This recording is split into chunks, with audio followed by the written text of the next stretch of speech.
যুদ্ধের বাজারে অফিসে কাজের চাপ বেড়েছে। অনেকদিন তারানাথ মানে আমাদের ঠাকুরমশাইয়ের কাছে যাওয়া হয়ে ওঠেনি।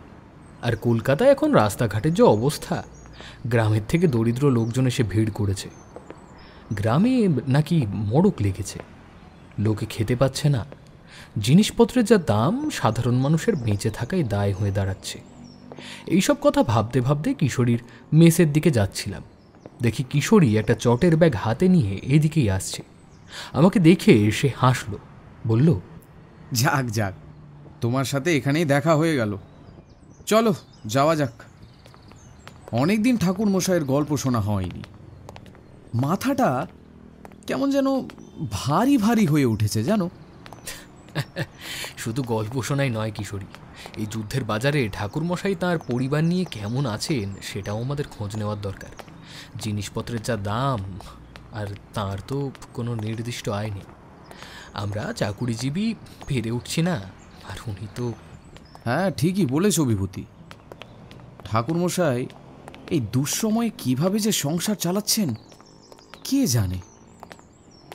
অবশ্য তিনি তো বলেন মধুসুন্দরী দেবী নাকি আশীর্বাদ করেছেন তার কোনোদিনও ভাত কাপড়ের অভাব হবে না। কিন্তু আমরা তো তার মতো দেবীর ওপর ভরসা করতে পারছি না, তাই এত চিন্তা। হ্যাঁ, ঠিকই বলেছ কিশোরী। আমরা তো গেলেই তার চা চিনি দুধ ধ্বংস করি। আজ কিন্তু কিছু হাতে করে নিয়ে যেতেই হবে। তুমি চিন্তা করো না বিভূতি, আমি এই ব্যাগের মধ্যে চা, চিনি আর পাসিং শো এর প্যাকেট নিয়েই নিয়েছি। গিয়েই ঠাকুর মশাইয়ের হাতে ধরিয়ে দেব। তাহলে আমি মুড়ি আর বেগুনি, আর ওই তো তেলে ভাজার দোকান। একটু দাঁড়াও। সামনের একটা দোকান থেকে বেগুনি নিয়ে এলাম। মুড়ি নেই, মুড়ি নাকি পাওয়া যাচ্ছে না। বেগুনি নিয়ে এসে কিশোরীকে বললাম, দেখো কাণ্ড, বেগুনির নাকি দাম বেড়ে গেছে আর মুড়ি পাওয়াই যাচ্ছে না। আশ্চর্য ব্যাপার, ইংল্যান্ডের সৈন্যরা মুড়ি বেগুনি খাচ্ছে নাকি যে এই সবেরও দাম বেড়ে যাচ্ছে? কিচ্ছু নয়, কিচ্ছু নয়, স্রেফ পয়সা লুটার ধান্দা, বুঝলে। এই যুদ্ধের বাজারে কিছু মানুষ বড়লোক হয়ে গেল, আর আমরা আমরা সাধারণ মানুষরা মরছি। এইসব এটা সেটা কথা বলতে বলতে আমরা মটলেনের দিকে এগিয়ে গেলাম। তারানাথের দরজায় কড়া নাড়তে যাব, দেখলাম দরজাটা ভেজানো রয়েছে। একটু ঠেলতেই খুলে গেল। দেখলাম একটা লোক তারানাথের সামনে হাত বাড়িয়ে বসে আছে তক্তাপোশের উপর। আমরা তখনই আর ভিতরে ঢুকলাম না, একটু সময় বাইরে দাঁড়িয়ে থাকলাম। একটু পরেই লোকটা বেরিয়ে এলো, আমাদের দিকে একবার তাকিয়ে সামনের দিকে হেঁটে চলে গেল। লোকটার পোশাকের বাহারটা চোখে পড়ার মতো। সাদা ফিনফিনে ধুতি পরনে, গায়ে দামি পাঞ্জাবি, দুই হাতেই আঙুলে বেশ কিছু সোনার আংটি। মাথার বাবড়ি চুল ঘাড় পর্যন্ত নেমেছে, চুলে মনে হয় কলপ করা। তারানাথ তার পিছু পিছু এগিয়ে এসেছিল দরজা পর্যন্ত। আমাদের দেখতে পেয়ে বলল, আরে কি আশ্চর্য, তোমরা তোমরা এখানে দাঁড়িয়ে কেন? আরে এসো এসো এসো এসো, ভিতরে এসো, ভিতরে এসো। আরে বাবা, হ্যাঁ, এতদিনে আসার সময় হলো? হ্যাঁ, এসো এসো এসো, ভিতরে এসো। তার গলায় একটু অভিমানের সুর। তবে তারানাথ যে আমাদের দেখে বেশ খুশি হয়েছে তার মুখের চেহারা দেখেই বোঝা যাচ্ছে। আমরা ভিতরে ঢুকে তক্তাপোশটার উপরে বসলাম। কিশোরী তার হাতের ব্যাগটা তারানাথের দিকে এগিয়ে দিয়ে বলল, এই নিন ঠাকুর মশাই, এতে চা, চিনি আর পাসিং শো সিগারেটের প্যাকেট আছে। ভেতরে নিয়ে গিয়ে চারিমাকে একটু জমিয়ে চা করতে বলুন দেখি। অনেকদিন চারিমায়ের হাতে চা খাইনি তো। আমিও সেই সঙ্গে বেগুনির ঠোঙাটা তার হাতে ধরিয়ে দিলাম। তারানাথ ব্যাগটা হাতে নিয়ে ভিতর থেকে সিগারেটের প্যাকেটটা বের করে তক্তাপোশের ওপর রাখল, বলল, এই দেখো দেখি। আরে এসব আবার কি দরকার ছিল? দেখো দেখো বিভূতি, বিভূতি, আমার অবস্থা এতটাও খারাপ হয়নি যে তোমাদের একটু চাও খাওয়াতে পারবো না। হ্যাঁ, ঠিক আছে ঠিক আছে, এনেছো যখন রাখছি, কাজে লাগবে। নাও না, তোমরা বসো। হ্যাঁ, তোমরা বসো, আমি একটু আসছি, ভেতর থেকে আসছি, বসো। বলে সে ভিতরে চলে গেল। আমি কিশোরীকে বললাম, যে লোকটা এখান থেকে বেরিয়ে গেল তার সাজের বাহার দেখেছ? এঁকে দেখে তো কেউই বলবে না যে মানুষটার কোনো দুঃখ দুর্দশা আছে। এমন সময় তারানাথ একটা বাটি হাতে ফিরে এসে তক্তাপোশের ওপর বসল, বলল, হ্যাঁ এই নাও, চা বলে এসেছি, আসছে একটু পরে। হ্যাঁ নাও, এই বেগুনিটা দিয়ে শুরু করো। আচ্ছা ঠাকুরমশাই, এই দুর্মূল্যের বাজারে আপনার কাছে এখনো লোকজন আসছে? মানে পয়সা নষ্ট করে ভবিষ্যৎ গণনা করার জন্য এখনো আসছে? কথাটা শুনে তারানাথ একটু চুপ করে থাকলো। তারপর বলল, দেখো, ভবিষ্যৎ গণনা করাটা তোমাদের কাছে পয়সা নষ্ট করা হতে পারে, কিন্তু সবার কাছে সেটা নাও তো হতে পারে, তাই না? মানে যেমন যে এসেছিল আপনার কাছে, তাই তো? সে হয়তো এই ভবিষ্যৎ গণনা করতে এসেছিল যে সে কি করে আরও বড় লোক হতে পারে। মানে এই শনিবারের রেসে কোন ঘোড়ার উপর বাজি ধরা যেতে পারে, ঠিক কি না? তুমি কি করে জানলে? তুমিও আজকাল জ্যোতিষ চর্চা টর্চা করছো নাকি? না না, এর জন্য তো জ্যোতিষ চর্চা করার দরকার নেই। কি আশ্চর্য, ওর হাতে একটা রেসের চটি বই ছিল।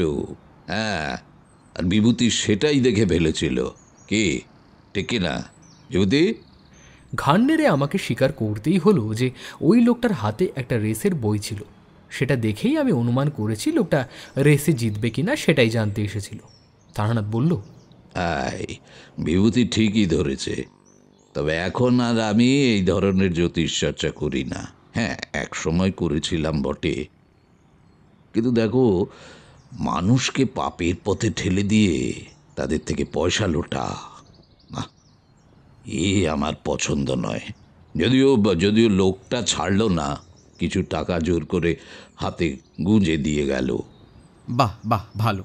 এই দুর্মূল্যের বাজারে কিছু প্রাপ্তিযোগ হয়েছে আপনার, এটা খুব ভালো কথা, ভালো কথা। তবে এই যুদ্ধের বাজারে যে কিছু লোক করে খাচ্ছে, তা ওই লোকটাকে দেখেই বোঝা যাচ্ছিল। এইসব উঠতি বড় লোকদের হাত থেকে কিছু টাকা যদি সাধারণ মানুষদের হাতে আসে, তবে তো বেশ ভালোই হয়। একটা কথা আছে জানো তো, উৎপাতের পয়সা চিৎপাতে যায়। হ্যাঁ, এই যুদ্ধের বাজারে যারা দু হাতে কামাচ্ছে তাদের পয়সা পাপের পথেই যায়। এসব উঠতি বড় লোকদের তিনটি দুর্বলতা থাকে: সুরা, জুয়া, আর আর একটা কি বলো দেখি? নারী। ঠিক বলেছ। এই তিনটি নেশা হলো বড় সর্বনাশা। সুতরাং পাপের পথে গেলে তোমার পতন অনিবার্য। যত বড় ক্ষমতাশালী হোক না কেন, নিজের ক্ষমতাকে ঠিকমতো ব্যবহার না করলে বা পাপের পথে গেলে তার ধ্বংস নিশ্চিত। এ আমার নিজের চোখে দেখা। হ্যাঁ। কি নিজের চোখে দেখা? আচ্ছা, সেই গল্পটাই আজ বলুন না ঠাকুরমশাই। অনেক দিন আপনার কাছে গল্প শুনি না। গল্প শুনবে? বেশ, তাহলে দাঁড়াও, আমি দেখি চাটা হয়েছে কিনা। চা খেয়ে সিগারেটে একটা টান না দিলে বুঝলে গল্প বলার আমেজটা ঠিক আসবে না। দাঁড়াও, দেখে আসি। বেগুনি শেষ হয়ে গিয়েছিল। আমরাও চায়ের প্রতীক্ষা করছিলাম। তারানাথ প্রায় সঙ্গে সঙ্গেই ফিরে এলো, একটা থালায় করে 3 কাপ চা নিয়ে। বলল, হ্যাঁ নাও, এই নাও চা। চা হয়ে গিয়েছিল বুঝলে, চারি ওই কি একটা যেন বুনছে কুরুশ দিয়ে, খুব ব্যস্ত, তাই আমি নিয়ে এলাম। নাও নাও নাও, চাটা খাও আগে। আচ্ছা ঠাকুরমশাই, আপনি তো অনেক ক্ষমতাশালী সাধক দেখেছেন। তা সাধকদের এমন ক্ষমতা নেই যে এই বিশ্বব্যাপী যুদ্ধ বন্ধ করে দেয়? দেখো, আসলে জ্যোতিষশাস্ত্র অনুযায়ী কিছু কিছু সময় এমন গ্রহযোগ সৃষ্টি হয় যে তাতে যুদ্ধের পরিস্থিতি, মানে হানাহানি, রক্তপাত ইত্যাদির মতো ঘটনা ঘটে। এটা কিছুতেই এড়ানো যায় না। কিছুদিন পরে আবার সেই গ্রহযোগ সরে গেলে পরিস্থিতি শান্ত হয়। দেখবে দেখবে এক্ষেত্রেও যুদ্ধ থেমে যাবে কিছুদিন বাদে। হ্যাঁ, তবে পূব দিকের কোনো দেশে বহু মানুষের মৃত্যুর ঘটনা ঘটবে, এটা আমি দিব্য চোখে দেখতে পাচ্ছি। তবে একটা কথা জানবে, মানুষের কৃতকর্ম তার ধ্বংসের জন্য দায়ী থাকে, কিন্তু কয়েকটা মানুষের জন্য অনেক মানুষের কপালে কষ্ট নেমে আসে, এটাই দুঃখের, বড্ড দুঃখের। হ্যাঁ ঠাকুরমশাই, ঠিকই বলেছেন। এই পরিস্থিতিতে আমাদের মতো সাধারণ মানুষের কী বা করার আছে? আচ্ছা, আপনি কোন একজন শক্তিশালী সাধকের কথা বলছিলেন, তার গল্পটাই বলুন না। চা শেষ করে পাসিং শো সিগারেটে একটা টান দিয়ে তারানাথ বলল,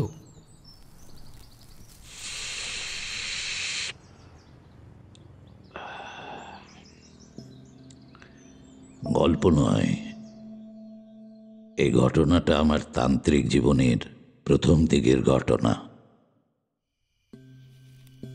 আমি তো তখন ঘুরে ঘুরে বেড়াই আর গুরুর সন্ধান করি। একটা জায়গা থেকে ফিরছিলাম, বুঝতে পারলে, সন্ধ্যা হয়ে গিয়েছিল। ভাবলাম সামনে যে গ্রাম পড়বে সেখানে রাতে একটু আশ্রয় চেয়ে নেব কারো বাড়িতে।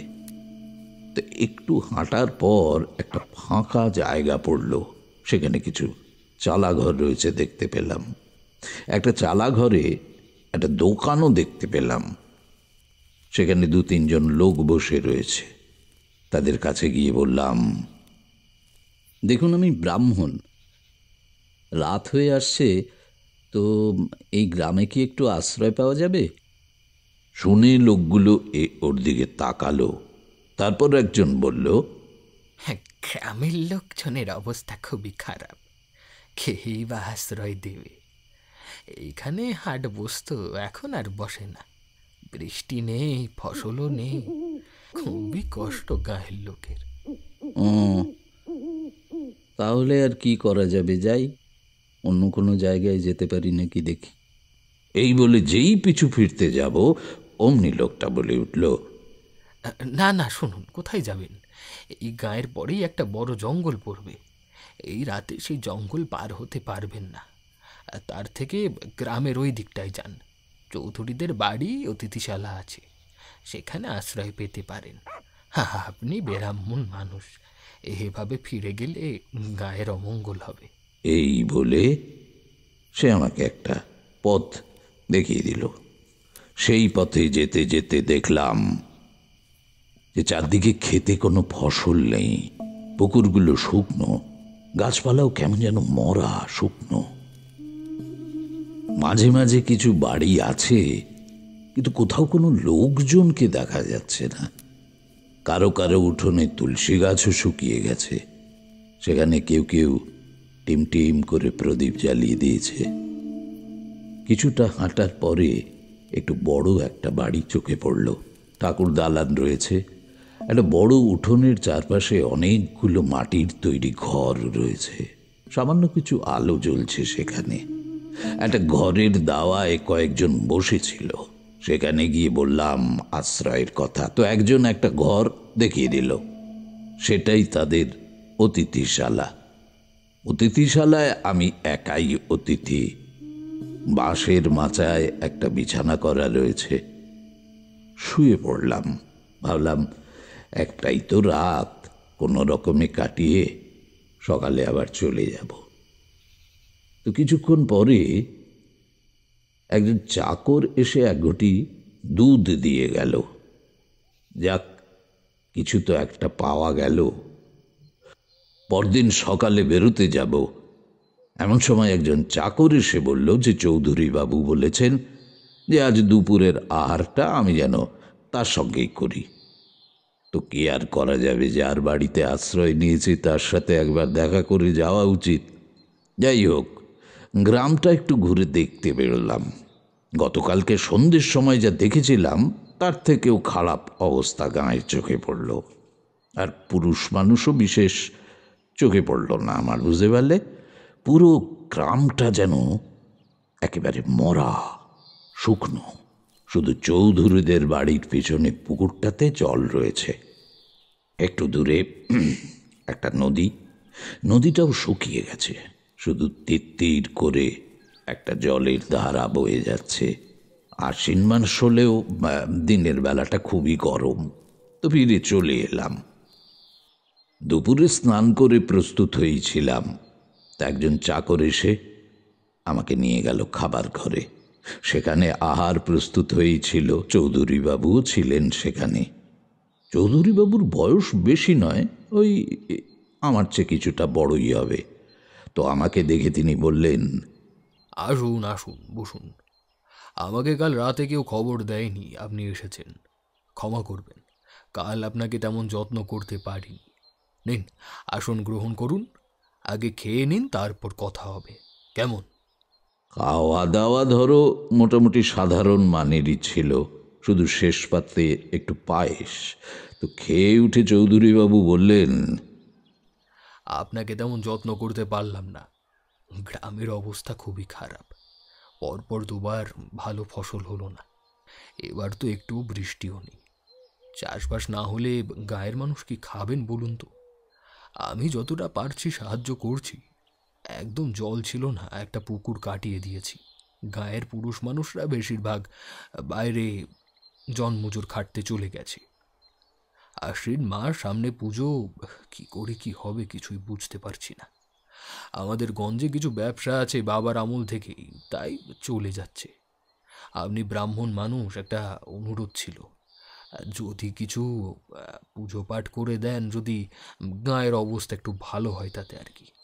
আচ্ছা বেশ, ঠিক আছে ঠিক আছে, ইন্দ্র বরুণ দেবের একটা যজ্ঞ করে দেব।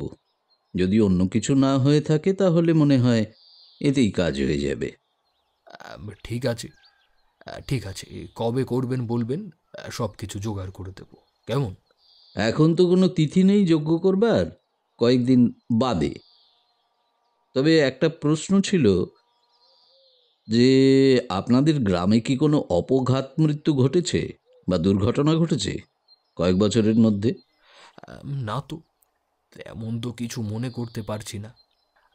জানেন ঠাকুরমশাই, নদীর ধারে গাঁয়ের শ্মশানে একজন কাপালিক এসেছেন। আমরা গাঁয়ের লোকেরা যার যেমন সাধ্য সিধে দিয়ে আসছি তার কাছে। তিনি যদি অসন্তুষ্ট হন তাহলে তো আরো খারাপ ঘটতে পারে, তাই না? অবশ্য তার কাছে কেউ ভয় যেতে চায় না, তাই আপনাকে যজ্ঞ করার কথা বললাম। অতিথিশালায় ফিরে এলাম দুপুরের বিশ্রাম করার জন্য। মনে মনে গ্রহ নক্ষত্রের অবস্থান বিচার করে দেখলাম, গ্রহ নক্ষত্রের অবস্থান তো খুব খারাপ নয় এখন। এক যদি স্থানীয়ভাবে কোনো অশুভ ছায়া গ্রামের ওপর না পড়ে, তো গ্রামের অবস্থা এত খারাপ হওয়ার তো কথা নয়। তাহলে কি সেই অশুভ ছায়া? চৌধুরীবাবু শ্মশানের এক কাপালিকের কথা বলেছিলেন, আর তোমরা তো জানো যে আমার ওই দিকে একটা আকর্ষণ আছেই। তো তাই বিকেলে গেলাম শ্মশানের দিকে। হাঁটতে হাঁটতে চলে গেলাম একেবারে নদীর ধারে শ্মশানের কাছে। নদীর ধারে একটা খোলা জায়গা, সেখানে শুকনো কাঠ, ওই কিসের হাড় পালক এই সমস্ত পড়ে রয়েছে, সেটাই শ্মশান। দূরে একটা জঙ্গল, জঙ্গলের শুরু যেখানে হয়েছে সেখানে একটা চালা রয়েছে দেখলাম, সেখানে কেউ বসেও রয়েছে মনে হলো। তো কৌতূহল হলো, বুঝলে। এগিয়ে গেলাম। একজন চোখ বুজে বসে রয়েছে, মনে হয় ধ্যান করছে। পরনে লাল রঙের একটা কৌপিন মাত্র, খালি গা, গলায় দুটো রুদ্রাক্ষের মালা, মুখময় দাড়ি গোফের জঙ্গল, মাথার চুল কাঁধ অবধি খোলা। তার সামনে কিছু কাঠে আগুন জ্বালানো হয়েছে, একটা গারু আর কয়েকটা মাটির পাত্র, আর দেখলাম একটা ত্রিশূলও রয়েছে। তো আমি কাছে গিয়ে দাঁড়াবার কিছুক্ষণ পরই তার চোখ খুলে গেল। গোল গোল চোখ, রক্তবর্ণ। সে খুব ভালো করে আমাকে দেখল, হাতে ডিঙ্গিতে আমাকে তার সামনে বসতে বলল। কিছুক্ষণ চেয়ে থেকে আবার চোখ বন্ধ করে ফেলল। তারপর চোখ খুলে আমার সম্বন্ধে গড়গড় করে অনেক কথা বলে গেল, এবং সবগুলো ঠিকই বলল, বুঝলে। আমি বুঝতে পারলাম যে বেশ ক্ষমতাশালী সাধক তিনি। তোমরা তো জানোই আমি তখন একজন গুরুর সন্ধানে ঘুরে বেড়াচ্ছি। তো ভাবলাম এই শক্তিশালী সাধকের সংস্পর্শে কিছুদিন থাকা যাক, দেখাই যাক কি হয়। সেই সাধক আমার দিকে তাকিয়ে গম্ভীর স্বরে বলল, আমি দেখতে পাচ্ছি তোর শরীরে একটা দিব্য শক্তি রয়েছে। এক বিশেষ ক্ষণে তোর জন্ম হয়েছে। তোমরা তো জানো আমার জন্মের সময় একটা নীল আলোর শিখা আকাশে দেখা গিয়েছিল। তোমাদের তো সে কথা আগেই বলেছি। তো এই কাপালিকের প্রতি আমার বেশ সম্ভ্রম হলো, বুঝলে। মানে এই কি করে এত কথা জানলো যদি তার কোনো বিশেষ শক্তি না থাকে, তাই না? তো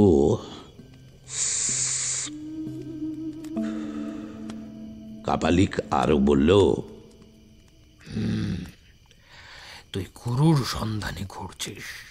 তোকে আমার পছন্দ হয়েছে। তুই কিছুদিন থাক আমার সঙ্গে। যদি আমি তোকে যোগ্য মনে করি তো তোকে বিশেষ মন্ত্রে দীক্ষা দেব। প্রণাম গুরুদেব। দেখুন, যদি আমাকে যোগ্য মনে করেন আমাকে কি করতে হবে বলুন। আমার মুখে গুরুদেব ডাক শুনেই তো সে একেবারে ক্ষেপে গেল।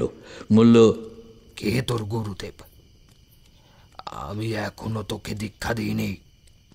আমি ভৈরব বাবাজি, যাকে তাকে দীক্ষা দিই না। তোকে একটু বিশেষ গুণ সম্পন্ন মনে হয়েছে, তাই তাই তোকে থাকতে বলেছি। তুই আমাকে বাবাজি বলবি। আমার আদেশ অমান্য করলে এক্ষুনি তোকে তাড়িয়ে দেব, বুঝেছিস? আমি জানতাম যে এই ধরনের বাবাজিরা অত্যন্ত রাগী হয়, তাই কিছু না বলে শুধু হাত জোড় করে প্রণাম করলাম। আজ তুই যেখান থেকে এসেছিস সেখানে ফিরে যা। কাল থেকে এখানে থাকবি, কেমন? আমি একটু নিশ্চিন্তই হলাম, কারণ চৌধুরী বাবুকে আমি কথা দিয়ে এসেছিলাম যে বরুণ দেবের পুজো করব। এখানে থেকে গেলে কি করে করব সেটা, তাই না? তা চলে এলাম ওখান থেকে। রাতে চৌধুরী বাবুকে বললাম, চৌধুরী বাবু দেখুন, আমি বরুণ দেবের পুজো করব, কিন্তু এখনই তো পুজোর তিথি নেই, 3 দিন পরে আছে। আমি তখন এসে পুজো করব। আর আমি কাল সকালে চলে যাব, কিন্তু আবার আসব, কেমন? আসবেন তো? আমি কিন্তু খুব ভরসায় আছি আপনার। লোকেদের দুর্দশা আর চোখে দেখা যায় না। এদিকে দুর্গাপুজো আসার সময় হয়ে যাচ্ছে। কি করে যে কি হবে জানি না। চৌধুরীবাবু গায়ের অবস্থাপন্ন লোক, তার বাড়িতেই পুজো হয়। গঞ্জে তার পাটের ব্যবসাও আছে। আর 2-1 ঘরের অবস্থা একটু ভালো, বেশিরভাগই দরিদ্র লোক। কিন্তু আমার মন তো তখন ওই বাবাজির দিকেই পড়ে আছে। হ্যাঁ, আমি কখন সেখানে যাব সেটাই চিন্তা করছিলাম। তবে আমি যে শ্মশানে বাবাজির কাছে যাব চৌধুরীকে আর তা বললাম না। হ্যাঁ, পরদিনই চলে গেলাম শ্মশানে। বাবাজি বলল, থাক এখানে। তোকে আমি প্রথমে পরীক্ষা করে দেখব, তারপর দীক্ষা দেব। সারাদিন কোনো কাজ ছিল না। গ্রামের লোক আর চৌধুরী বাবুর বাড়ি থেকে যে সিদেজ দিয়ে যেত তা অনেক জমা হয়েছিল। সেইগুলো দিয়েই রান্না করলাম আর কি। নদী থেকে জল নিয়ে এলাম, আতপ চাল, ঘি, মটর ডাল, তারপর ওই ধরো কিছু সবজি জমা হয়েছিল একটা ঝুড়ির মধ্যে, সেগুলো দিয়েই রান্না করলাম। একটু খারাপ লাগছিল আমার, বুঝতে পারলে। এই দুর্দশার মধ্যেও গ্রামের লোক এইসব দিয়ে যায় এখানে, আর আমরা তা বসে বসে খাচ্ছি। তো খাবার সময় গ্রামের লোকের দুর্দশা কি করে মোচন করা যায় সে কথাই বাবাজিকে জিজ্ঞাসা করলাম। কিন্তু আশ্চর্য, কোনো উত্তর দিল না সে। চুপ করে খাওয়া শেষ করলো। তো খাবার পর আমি তার সামনে গিয়ে বসলে সে শুধু একটা কথাই বলল, গায়ের লোকের দুর্দশার কথা বলছিস, তাই তো? এর একটাই উত্তর, পাপ করলে মরতে হবে। আমি আর কিছু বললাম না, শুধু ভাবলাম গায়ের লোকেরা কি এমন পাপ করেছে যে সবাই মিলে কষ্ট পাচ্ছে। তো বেশি কিছু বাবাজিকে জিজ্ঞেস করতে সাহস হলো না। বাবাজিকে দেখলাম সারাদিন ধরেই ধ্যান করছে। বিকেলে নদীর ধারে একটু ঘুরে নিলাম। আস্তে আস্তে চারদিকটা অন্ধকার হয়ে এলো। আপনার ভয় করলো না? অন্ধকার শ্মশানে রাত কাটাতে হবে ওই রকম কাপালিকের সাথে? আমাদের তো ভাবতেই ভয় করে। আর কাপালিকদেরই বা কি বিশ্বাস? হ্যাঁ, ও যদি আপনাকেই বন্দি করে বলি দিয়ে দিত ওই অন্ধকারে? ওহো, তোমরা বড্ড তাড়াহুড়ো করো, বুঝতে পারলে? আরে আগে শোনোই না কি হলো, তারপরে না হয়। হ্যাঁ কিশোরী, তুমি থামো তো। ঠাকুরমশাই শ্মশানে কত রাত কাটিয়েছিলেন, তার কত অভিজ্ঞতা, তা আর আবার ভয় করবে? কি যে বলো না। ঠাকুরমশাই আপনি বলুন তো। দেখো, শ্মশানে রাত কাটিয়েছি ঠিকই, তবে এই গল্প আমার তান্ত্রিক জীবনের একেবারে প্রথম দিককার। তবুও আমি কিন্তু তেমন ভয় পাইনি। হ্যাঁ, ভয় পাইনি কেন জানো? মানুষের জীবনের এইসব অতি প্রাকৃত দিকগুলো আমাকে আকর্ষণ করত। হ্যাঁ, সেই কবেকার ঘটনা আপনার এখনো মনে আছে? আপনার স্মৃতিশক্তি কিন্তু দারুণ। কিশোরীর কথা শুনে ঠাকুরমশাই একটু চুপ করে থাকলেন। তারপর হুঁকো একটা টান দিয়ে বললেন,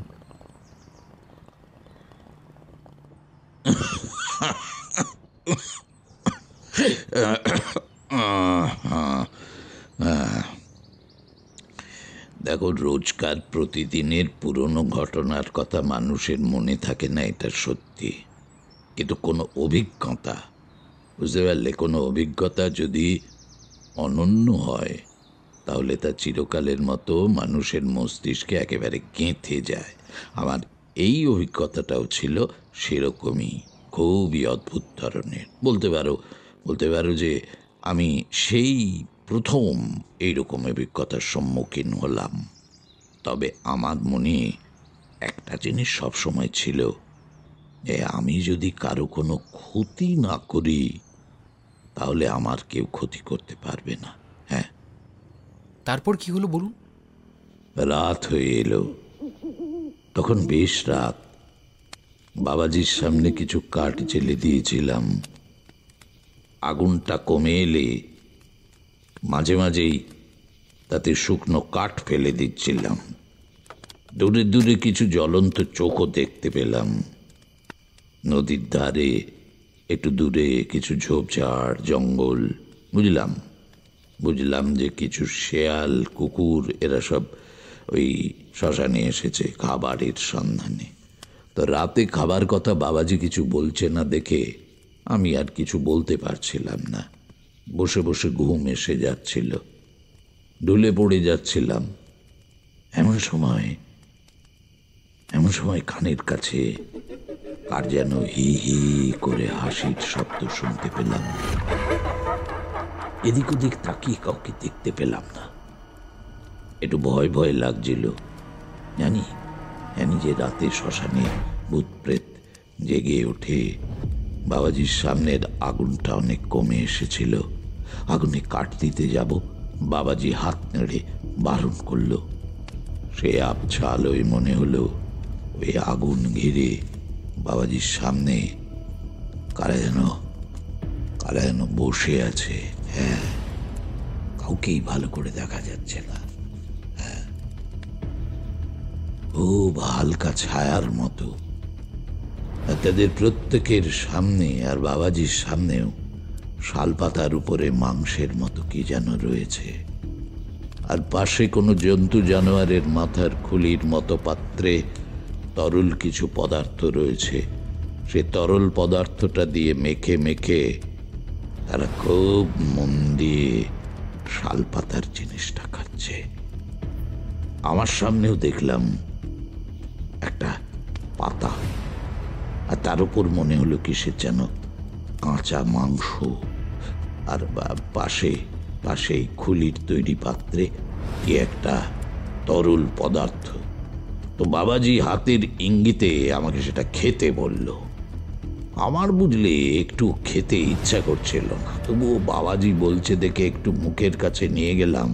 কিন্তু কাঁচা মাংসের গন্ধে গাটা একেবারে গুলিয়ে উঠল। ওয়াক করে ফেলে দিলাম। খুলির ভিতরে যে তরল পদার্থটা আছে সেটারও কেমন উগ্র গন্ধ। ফেলে দিলাম ছুঁড়ে। হ্যাঁ, আর সঙ্গে সঙ্গে আমার চারপাশ থেকে কারা যেন হেসে উঠল বিশ্রীভাবে। হ্যাঁ, ওই খাবারের গন্ধে আমার একেবারে গাটা কুলোচ্ছিল।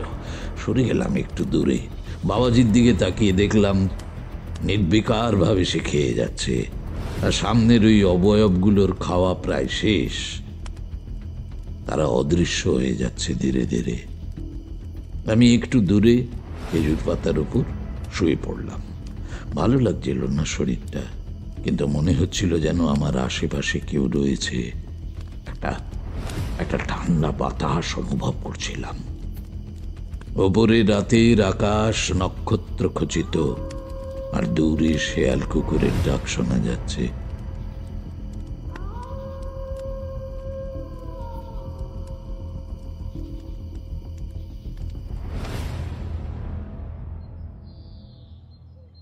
সকালে চোখে রোদ্দুর লাগতে উঠে পড়লাম। কখন যেন ঘুমিয়ে পড়েছিলাম। বাবাজিকে দেখলাম সেই একই ভঙ্গিতে বসে রয়েছে। নদীর ধার থেকে ঘুরে এলাম। রাতের কথা মনে পড়ল।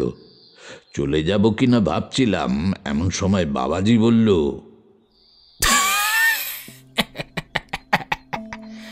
কি হলো রে, হেরে গেলি? পারলি না তো?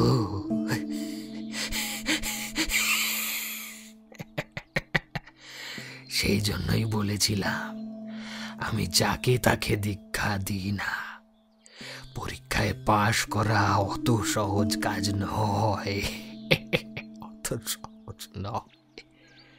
কেমন যেন আঁতে ঘা লাগলো, বুঝতে পারলে? মানে সত্যি তো, আমি যে পথ বেছে নিয়েছি তাতে তো আমার এসব অভিজ্ঞতা হবেই। ভয় পেয়ে গেলে চলবে? আমি সাধন পথে এগোবো কি করে? শ্মশানে তো অন্তত 3 রাত আমাকে কাটাতেই হবে, তাই না? তো সেই কারণে আমি বললাম, না না বাবাজি, আমি যাব না। দেখবেন আমি ঠিক পারবো। হ্যাঁ, ঠিক পারবো। দিনের বেলা যেমন তেমন করে চলে গেল, কিন্তু রাতের কথা ভেবে একটু ভয় ভয় যে করছিল না তা নয়। সেদিন রাতে একটা অদ্ভুত অভিজ্ঞতা হলো। দেখলাম সূক্ষ্ম বস্ত্র পরা ভৈরবীরা যেন অন্ধকার ফুঁড়ে হাজির হলো। তারা বাবাজির কাছে বসে নানা রকম প্রেম লীলা শুরু করলো। হ্যাঁ, চোখের সামনে ওইসব দেখতে ইচ্ছা করছিল না। একটু দূরে সরে গেলাম, কিন্তু কে যেন আমার হাত টেনে ধরল। আরেকজন ভৈরবী এসে হাজির হয়েছে। সে আমাকে তার কাছে ডাকছে। আমি তার হাত ছাড়িয়ে চলে যেতে চাইলেও সে ছাড়ল না আমাকে। আমার পাশে মনে হলো আরেকজন কেউ রয়েছে। তার হি হি করে হাসির শব্দ আমি শুনতে পেলাম। ইতিমধ্যে সেই ভৈরবী আমার গলা জড়িয়ে ধরেছে। তার গায়ে কি একটা মিষ্টি গন্ধ। আমি জ্ঞান হারিয়ে ফেললাম।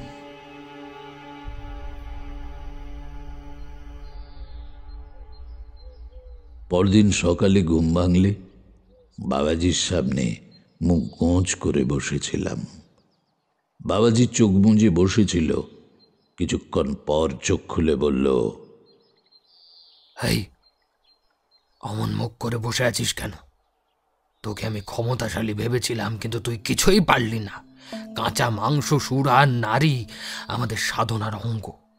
সংসারের মায়া কাটিয়ে আমরা যা পাই তাই খাই, আর নারী হচ্ছে প্রকৃতি। প্রকৃতিকে বাদ দিয়ে কিচ্ছু করা যায় না। পুরুষ আর প্রকৃতির মিলনে যে মহাশক্তির আবির্ভাব ঘটে, সেই শক্তিতেই সমগ্র পৃথিবী চলে, বুঝেছিস? আর শ্মশান হলো সাংসারিক বন্ধন ত্যাগ করার শেষ জায়গা। তাই আমরা শ্মশানে বসে এই মহাশক্তির আরাধনা করি। কিন্তু তোকে আমি এখন ছাড়ব না। উপযুক্ত সাধকের লক্ষণ তোর মধ্যে আছে, তোকে আমি তৈরি করে নেব। এই কথা বলে সে আবার চোখ বন্ধ করে ধ্যান করতে শুরু করে দিল। বাবাজির কথা শুনে আমার মনে হলো এ নিশ্চয়ই বেশ বড় ধরনের তান্ত্রিক। আমাকে যখন এর মনে ধরেছে তখন দেখাই যাক না। হ্যাঁ, দিনের বেলা নদী থেকে জল তুলে কাঠ সংগ্রহ করে রান্না করে কাটিয়ে দিলাম। দিনের বেলা সেদ্ধ ভাত বেশি করে খেয়ে নিলাম, কারণ রাতে খাবারের কোনো ঠিক নেই। রাতে আজকে আবার কি হবে সেই কৌতূহলও ছিল। হ্যাঁ, বাবাজি আজকে কোনো কথাই বলল না। একসময় রাত নেমে এলো। আজ আবার কি অভিজ্ঞতা হবে কে জানে। চোখ বন্ধ করে বাবাজি ধ্যান করছিল।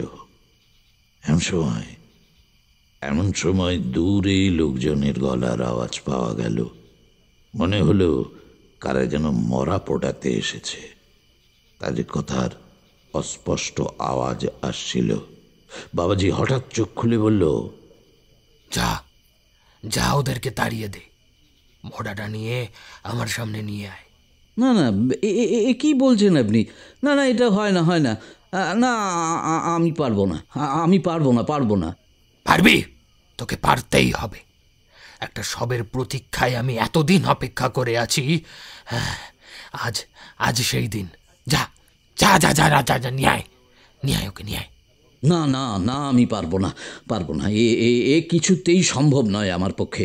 হ্যাঁ, তোকে পারতেই হবে। ওরা তোকে ওখানে নিয়ে যাবে। আমার মনে হলো কারা যেন ঠেলে আমাকে ওদিকে নিয়ে যাচ্ছে। কিন্তু কিন্তু আমি ছটফট করছিলাম, বুঝতে পারলে? আমি ছটফট করছিলাম। পিছন দিক থেকে একটা হাওয়ার বেগ যেন আমাকে ঠেলছিল ক্রমাগত। আমি পইতে ধরে ইষ্টমন্ত্র জপ শুরু করে দিলাম। তারা আর আমাকে ঠেলে নিয়ে যেতে পারছিল না। কিন্তু তবুও মড়াটার কাছাকাছি আমি পৌঁছে গেছিলাম। যারা শবদেহ পোড়াতে এসেছিল তারাও টের পাচ্ছিল এখানে কিছু একটা ঘটছে। তারাও তাড়াতাড়ি করে চিতা সাজাচ্ছিল। চিতা সাজিয়ে তারা আগুন জ্বালিয়ে দিল, আর আগুন জ্বালিয়ে তারা ভয়ে ছুটে পালিয়ে গেল। আগুনের কাছে প্রেতকায়া যেতে পারে না, তাই তারা আমাকে ফেলে পালালো। আমি ছুটে পালাবো কিনা ভাবছিলাম, কিন্তু ওই বাবাজি আমাকে ধরে ফেললো আর বিকট স্বরে বলল, তোকে আমি খুন করব। আমার কথা অমান্য করিস? তোর জন্য আমি পারলাম না। ওই সব সাধনাটা আমার বাকি আছে।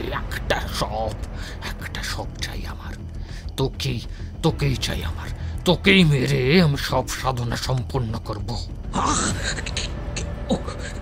কি করছেন কি? ছাড়ুন আমাকে, ছাড়বো না। তুই একজন লক্ষণযুক্ত সাধক। তোর মৃতদেহের উপর সাধনা করলে আমি তাড়াতাড়ি সিদ্ধি লাভ করবো। কি সাংঘাতিক! আপনাকেই মেরে সব সাধনা করবে? আচ্ছা, এমন বললো কেন? কাপালিক তো আপনাকে দীক্ষা দিতেই চেয়েছিল, তাই না? আচ্ছা, তারপর কি হলো? আপনাকে সব বানাতে পারলো নাকি? ঠাট্টা করছো কিশোরী? হ্যাঁ, সব বানালে কি তোমাদের সামনে বসে এখন গল্প শোনাতে পারতাম? আমি এরকম বহু বিপদে পড়েছি অতীতে, আবার উদ্ধারও পেয়েছি, বুঝতে পারলে? কিশোরী, তুমি বড্ড বাজে বকো। ঠাকুর মশাইকে মেরে ফেলা কি এতই সহজ?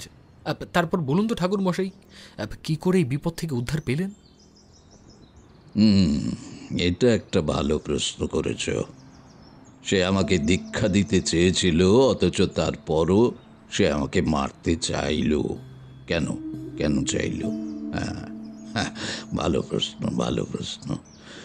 দেখো, আসলে সে আমাকে দীক্ষা দেবার নামে আমার সব শক্তি হরণ করতে চেয়েছিল। সে যে মহাশক্তিশালী একজন সাধক ছিল সে বিষয়ে কোনো সন্দেহ নেই। আমার মতো একজনের শক্তি সে যদি হরণ করতে পারে তাহলে সে আরও শক্তিশালী হয়ে যাবে। তাই সে আমাকে ধরে রাখতে চেয়েছিল। কিন্তু যখন দেখল আমি তার কথা মানছি না, তখন সে রাগে অন্ধ হয়ে গেল। আরও তার রাগ আমি ওই চৌধুরী বাড়িতে উঠেছি বলে। সে চিৎকার করে বলল, তুই তুই ওই চৌধুরীদের বাড়িতে এসেছিস।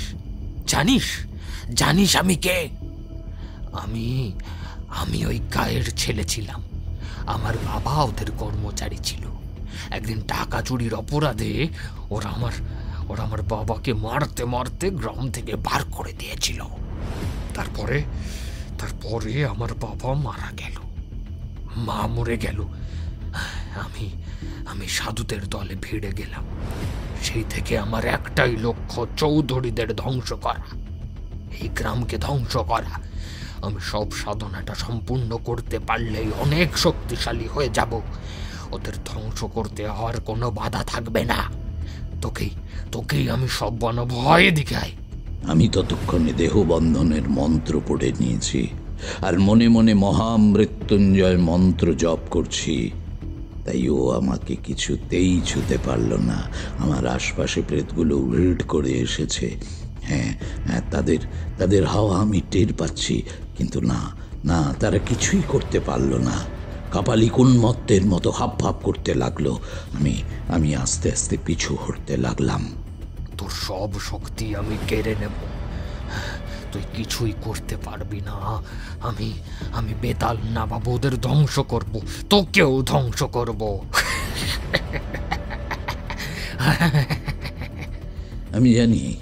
আমি জানি যে আমাকে ধরতে না পারলেও সব সাধনা সে করবেই।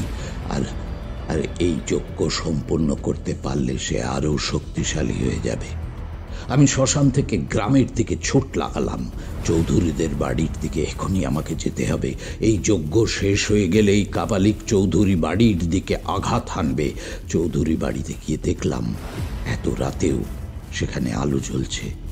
একজন চাকরকে সামনে পেয়ে কি হয়েছে জিজ্ঞাসা করাতে সে বলল, চৌধুরী বাবুর সর্বকনিষ্ঠ সন্তান অসুস্থ হয়ে পড়েছে, তার খুব জ্বর। বারবার মাথা ধুইয়ে দিয়েও তার জ্বর নামছে না। বাড়িতে একেবারে কান্নাকাটি পড়ে গেছে। বুঝলাম যে কাপালিকের ক্রিয়াকর্ম শুরু হয়ে গেছে। আমি তাড়াতাড়ি ছেলেটির কাছে গিয়ে তার চারপাশ ঘুরে গাত্র বন্ধনের মন্ত্র পড়ে দিলাম। আর এরপর বাড়ির বাইরে গিয়ে বাড়ির চারপাশে মন্ত্রপুত জল ছড়িয়ে দিলাম। বাড়ির চারদিকে 4টে লৌহ শলাকা পুঁতে দিলাম। আর তারপর অসুস্থ ছেলেটির মাথার কাছে গিয়ে বসলাম।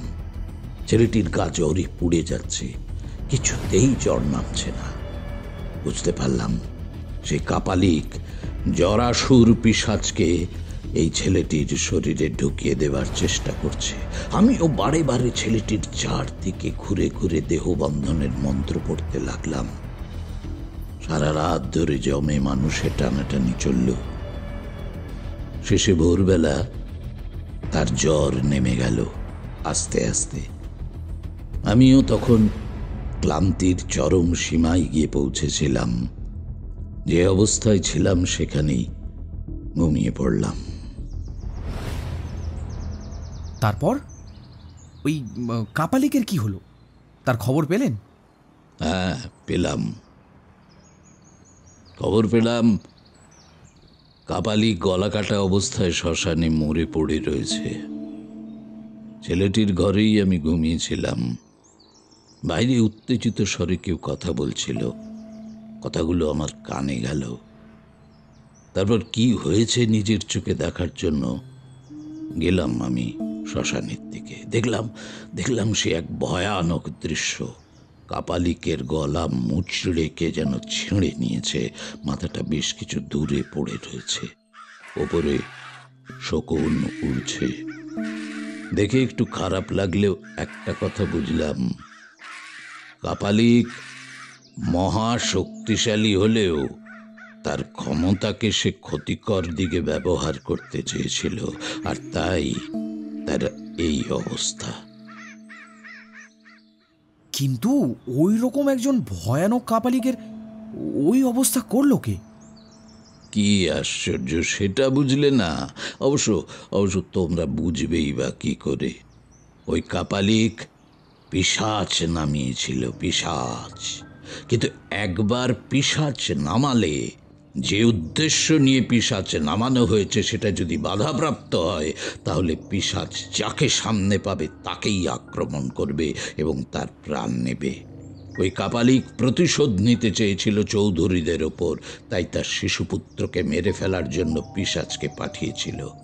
কিন্তু আমি তাদের বাড়ির চারপাশে বন্ধন এবং বাচ্চাটিরও দেহবন্ধন করে দিয়েছিলাম। পিশাচ চেষ্টা করেও কিছু করতে পারেনি, ফলে সে ভয়ঙ্কর হয়ে উঠেছিল।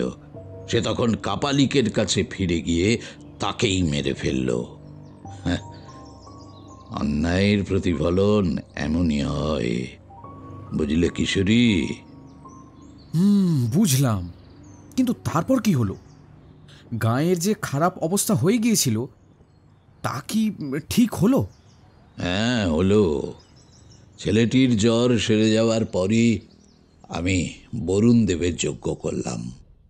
সেই দিন বিকেলেই আকাশ কালো করে মেঘ দেখা দিল, বৃষ্টি এলো ঝেঁপে। গায়ের লোকেরা উৎফুল্ল হয়ে উঠল, আমারও মনটা ভালো লাগলো। যাক, এই অসহায় দরিদ্র মানুষগুলোর জন্য কিছু তো করতে পারলাম। তবে কাপালিক যে বলেছিল সে এই গায়েরই ছেলে ছিল, সে বিষয়ে সত্যতা যাচাইয়ের জন্য চৌধুরী বাবুকে জিজ্ঞাসা করলাম। আচ্ছা চৌধুরী মশাই, গ্রামে কি এমন কোনো ঘটনা কখনো ঘটেছিল? অবশ্য আপনার বাবার আমলে হয়তো এই ঘটনা ঘটেছিল। আপনি জানেন কি না জানি না যে এক ব্যক্তিকে টাকা চুরির অপরাধে আপনার বাবা গ্রাম থেকেই তাড়িয়ে দিয়েছিলেন। সে সপরিবারে চলে গিয়েছিল। তার পরবর্তী সময় কি হয়েছিল কিছু কি জানেন? হ্যাঁ জানি, ঘটনাটা আমার মনে আছে। পরিমল কাকু গঞ্জে আমাদের যে পাটের ব্যবসা আছে সেটাই দেখাশোনা করত। ওর ছেলে গৌড় আমার বন্ধু ছিল, কত খেলাধুলা করেছি একসঙ্গে। তবে গৌড় ছোটবেলা থেকেই খুব ডান পিটে ছিল। আসলে আমি তখন ছোট, সত্যি কি ঘটেছিল জানি না। পরিমল কাকু চুরি করে প্রথমে যখন ধরা পড়ে, বাবা তখন তাকে সতর্ক করেছিলেন, কিন্তু তাও চুরি হতেই থাকে। শেষমেশ বাবা তাকে সে যত টাকা সরিয়েছে ফেরত দিতে বলেন, কিন্তু পরিমল কাকু সপরিবারে গ্রাম ছেড়ে চলে যান। তার ভিটে বাড়ি তো এখনো পড়ে রয়েছে। বাবা দখলও নেননি, কিছুই করেননি। আমি চুপচাপ শুনলাম, বুঝতে পারলাম কেন ওই কাপালিকের চৌধুরীদের উপর এত রাগ ছিল। বললাম, এটাই সত্যি। কাপালিক নিজের মুখে আমাকে বলেছে। মানে কি বলছেন কি আপনি? আমি তো বিশ্বাসও করতে পারছি না। উফ, কেন যে গৌড় এরকম করলো? ও আমার কাছে আসতে পারতো। কবেকার কি হয়েছে আমার বাবার আমলে, আমার কাছেও আসতে পারতো। আমি ওকে ওর ভিটে বাড়ি সব ফিরিয়ে দিতাম। না, সে তো আপনি ভালোই বলেছেন, কিন্তু প্রতিশোধ কামনায় উন্মাদ হয়ে গিয়েছিল সে। আপনি একটা কাজ করুন, ওর ভিটেতে আপনি ওর শ্রাদ্ধ করুন, বন্ধু ভ্রাতৃসম, আর ওর মৃতদেহটারও সৎকারের ব্যবস্থা করুন। এই ব্যবস্থা না করলে আবার ওর অতৃপ্ত আত্মা ওর ভিটে বাড়িতে ঘুরে বেড়াবে, আর আবার অমঙ্গল ডেকে আনবে গায়ে। আমার কথা মতো সেই ব্যবস্থাই করলেন চৌধুরী বাবু। তবে মৃতদেহ তো অর্ধেক শেয়াল কুকুরেই খেয়ে নিয়েছিল, তো ওই অবস্থায় কেউই সৎকার করতে রাজি হচ্ছিল না। তারপর ডোমকে অনেক পয়সা দিয়ে রাজি করানো হলো। তারপর আমি ওই গ্রাম থেকেই বিদায় নিলাম। চৌধুরী বাবু অবশ্য বারবার পুজোর সময় তাদের বাড়ি আসবার জন্য অনুরোধ করলেন, কিন্তু আর যাওয়া হয়নি। তারপর গল্প শেষ। এবার চলো হে কিশোরী, ঠাকুরমশাই যজ্ঞ করে বৃষ্টি তো আনালেন, তবে তবে যদি এই সর্বনাশা যুদ্ধটা বন্ধ করাতে পারতেন তাহলে সারা পৃথিবীতে শান্তি ফিরত। তোমাদের তো বললাম, এক এক সময় গ্রহযোগ এমন হয়ে পড়ে যে কারোর কিছু করার থাকে না। যেমন রাহু মঙ্গলের প্রভাব পড়লে পৃথিবী জুড়ে যুদ্ধের পরিস্থিতি আসবেই। হ্যাঁ, আসবেই। তবে জগতে সব কিছুই তো পরিবর্তনশীল। হ্যাঁ, জানোই তো, সব কিছু পরিবর্তনশীল। তাই এই অবস্থারও পরিবর্তন হবেই, যুদ্ধ থামবে। তবে তবে কি জানো, এই যে মানুষের অনাহার, দুর্বিষহ অবস্থা, তার জন্য তো মানুষই দায়ী। হ্যাঁ, একমাত্র মানুষই দায়ী।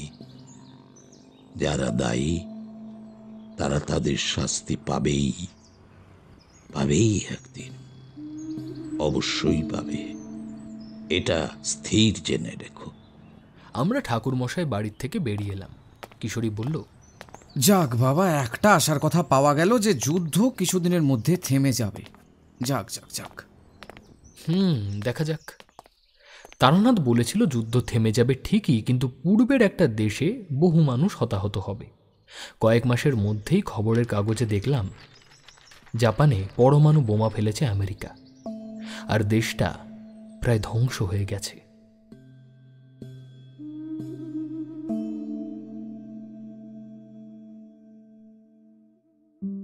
নমস্কার, আমি সন্তু। কেমন লাগলো আজকের গল্প জানাতে ভুলবেন না আপনাদের মূল্যবান কমেন্টসের মাধ্যমে। আর যদি আজকের গল্প আপনাদের খুব ভালো লেগে থাকে, চ্যানেলটিকে সাবস্ক্রাইব করে আমাদের পাশে থাকবেন এবং পাশে থাকা বেল নোটিফিকেশন বাটনটা কিন্তু অবশ্যই প্রেস করে দেবেন, কারণ আমরা যখনই নতুন নতুন ভিডিও আপনাদের জন্য আনব তখনই আপনাদের কাছে ভিডিও নোটিফিকেশন পৌঁছে যাবে। আজকে আপনারা শুনছিলেন লেখিকা দেবযানী চ্যাটার্জির কলমে তারানাথ তান্ত্রিকের একটি ফ্যান ফিকশন গল্প আবার সব সাধনা। আজকের গল্প পাঠে এবং তারানাথ তান্ত্রিকের চরিত্রে ছিলেন দেবাশিস সেনগুপ্ত। আংশিক গল্প পাঠে এবং বিভিন্ন চরিত্রে আমি সন্তু এবং কিশোরী সেনের ভূমিকায় শান্তনু। শব্দ সংযোজন, আবহ এবং প্রচ্ছদে দাস স্টুডিওস। তবে আজকের জন্য এটুকুই। ফিরব আরও নতুন নতুন রোমাঞ্চকর কিছু গল্প নিয়ে। ততদিন সঙ্গে থাকুন এবং শুনতে থাকুন পাসিং শোয়ের আড্ডা।